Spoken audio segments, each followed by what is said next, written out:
Olá, sexto ano, tudo bem com vocês? Eu sou o professor Marciano Lima e eu peço para vocês que abram um livro de vocês na página 28.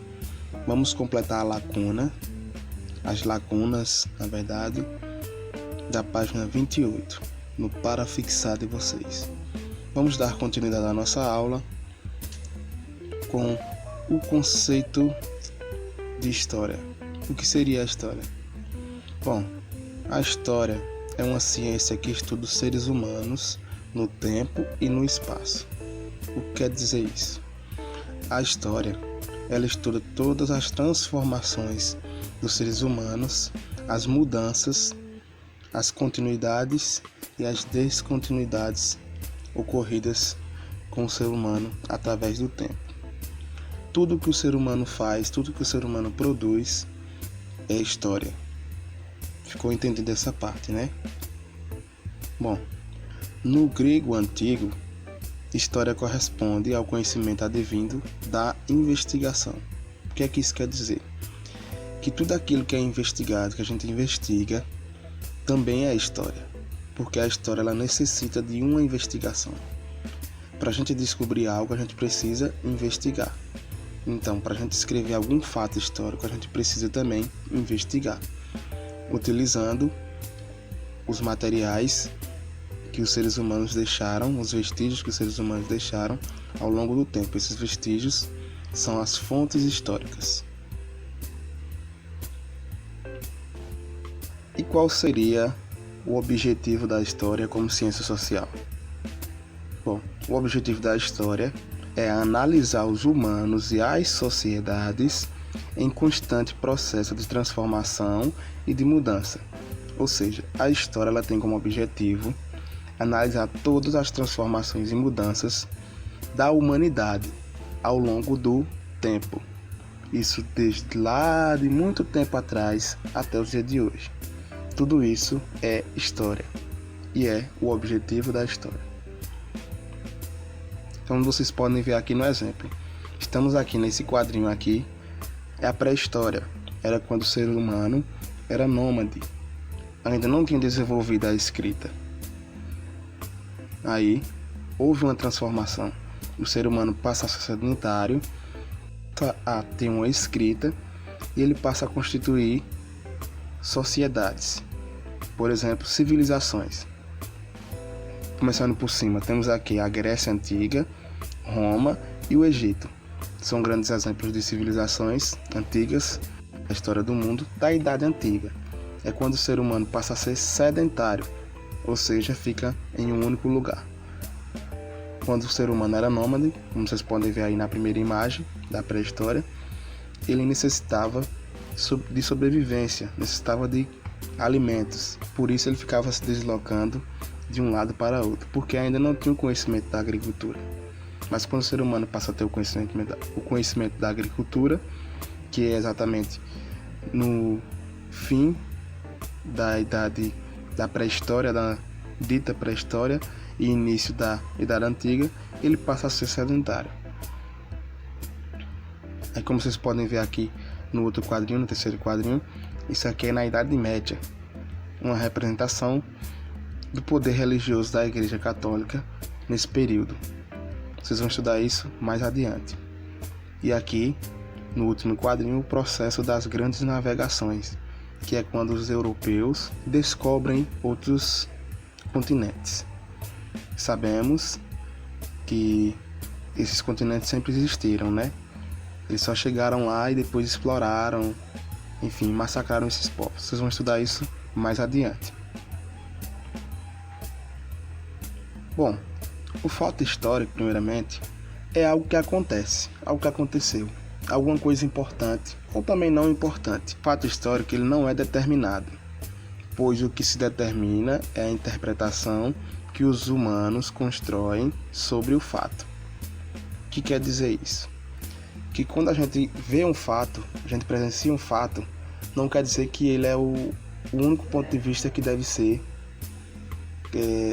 levado como verdadeiro. Por exemplo, estamos nós, sexto ano, vendo um jogo de futebol. Você analisa o jogo de futebol de acordo com o seu time. Podemos estar lá o sexto ano, a turma pode ser torcer para um time A e o resto da turma torcer para um time B, ou torcer para o time C. Todos nós vamos analisar esse jogo, ou seja, esse fato, com um olhar diferente. Então, isso não quer dizer que o meu olhar é o verdadeiro e o seu é o falso. Isso quer dizer que temos várias interpretações, vários olhares para determinado fato. Vocês estão entendendo isso, né? Pronto. Essa interpretação pode ser alterada com base em novas informações e pesquisas que contribuem para o entendimento e a clareza do processo investigado. O que quer dizer isso? Por exemplo, temos um exemplo aqui claro. Durante muito tempo, os historiadores diziam que quem tinha descoberto a América teria sido Cristóvão Colombo em 1492. Porém, na década de 1960, tivemos outras fontes que falaram que, na verdade, quem chegou primeiro na América foram os vikings, que eram os povos do norte da Europa. Vocês podem ver aí que esse fato da descoberta da América, durante muito tempo acreditávamos que tinham sido os europeus, porque tinha as fontes, né, que comprovavam que tinham sido eles, os europeus não, os espanhóis, na pessoa de Cristóvão Colombo. Mas depois foram descobertas novas fontes e, na verdade, quem teria descoberto a América, quem teria primeiro chegado na América, teriam sido os vikings. Vocês estão vendo aí que um fato ele sempre vai mudar. Vamos agora para o conceito de memória. Bom, a memória é a capacidade que temos de armazenar informações e fatos obtidos por meio de experiências ouvidas ou vividas. A memória pode ser de natureza individual ou coletiva. Bom, essa parte está muito fácil. Tudo aquilo que a gente consegue ouvir ou vivenciar está na sua memória. Eu só vou explicar para vocês o que é individual ou coletiva. A memória individual é aquela que só eu presencio determinado fato. É aquela que eu escrevo o que eu vi. Essa é a memória individual. A memória coletiva é o que a gente, ou seja, várias pessoas veem sobre determinado fato com características comuns. Essa é a memória coletiva. Por exemplo, vou dar um exemplo aqui em Floresta. Eu escrever sobre a Igreja do Rosário, eu sozinho, é uma memória individual. Agora, várias pessoas escreverem sobre a Igreja do Rosário é uma memória coletiva. Vocês estão entendendo essa parte aí, né? Pronto. A memória ela tem fundamental importância como fonte para a reconstrução da história individual ou coletiva. Esse recurso é utilizado para a preservação da história e dos valores que contribuam para o desenvolvimento da humanidade. Vocês estão vendo? Tudo aquilo que vem para benefício da história é de fundamental importância por ser memória. Memória ela tem muita importância na ciência social e história, porque é através da memória que contamos as histórias antigas.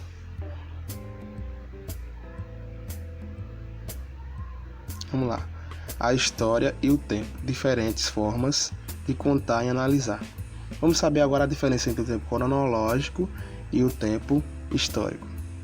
O tempo cronológico refere-se a uma proposta de contagem do tempo a partir da observação de referências físicas básicas, como a posição dos astros, os ciclos da natureza, as fases da lua, as cheias dos rios, incorporando as convenções e as tradições culturais dos povos que o desenvolveram. O que quer dizer isso? Que o tempo cronológico ele segue uma linha do tempo, já diz o nome, já segue uma linha do tempo. Por exemplo, 1, 2, 3, 4, 5. Isso é o tempo cronológico. E esse tempo cronológico ele é baseado, cada povo antigo desenvolveu o seu método de contar o tempo, né? Muitos eram pelas cheias dos rios, outros eram pelas estações e outros por esses ciclos da natureza. Já no tempo histórico, é diferente. O tempo histórico ele refere-se ao fluxo temporal dos fenômenos considerados históricos, procurando detectar nesse fluxo os sinais de ruptura e de permanência, de semelhança, diferenças, continuidades e descontinuidades dos valores e dos princípios definidos por esses respectivos fenômenos. O que quer dizer isso? Que, diferente do tempo cronológico, o tempo histórico ele se mede através de fatos. Por exemplo, quando acontece, não sabe escrever, agora ele sabe escrever. Pronto.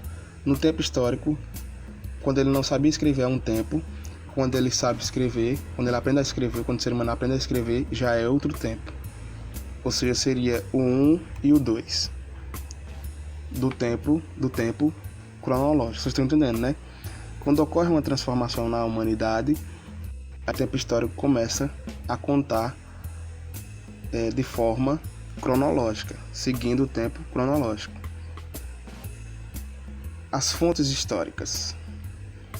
Bom, como vocês podem ver, as fontes históricas são informações, vestígios ou elementos utilizados no trabalho de pesquisa e investigação do historiador.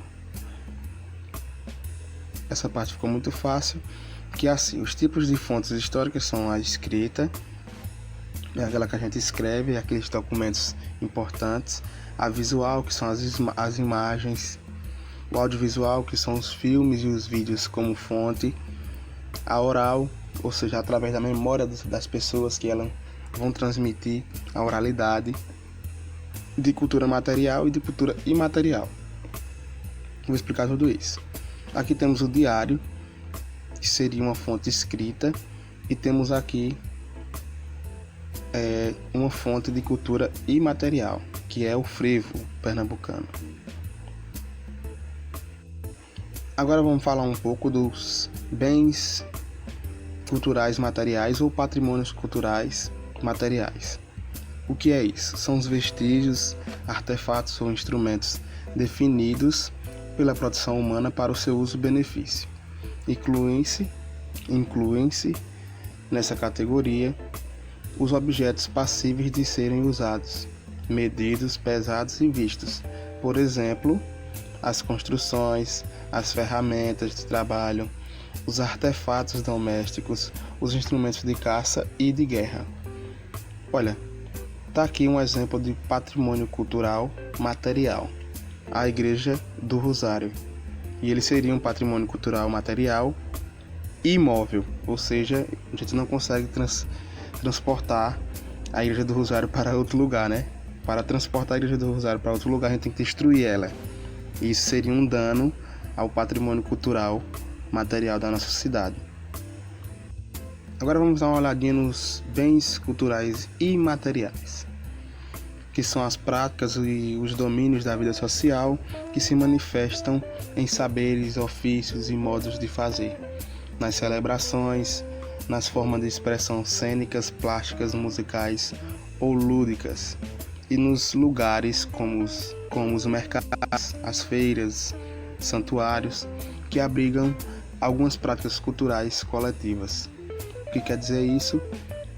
Um exemplo aqui em Floresta de cultura imaterial é exatamente aquela produção cultural que o ser humano faz ao longo do tempo, como as práticas musicais, as práticas da poesia. Tudo isso pode ser considerado um bem ou um patrimônio cultural imaterial. Aqui em Floresta temos aí na nossa esquerda a Confraria do Rosário, que é uma manifestação cultural afro-brasileira de muito tempo, há quase 200 anos atrás.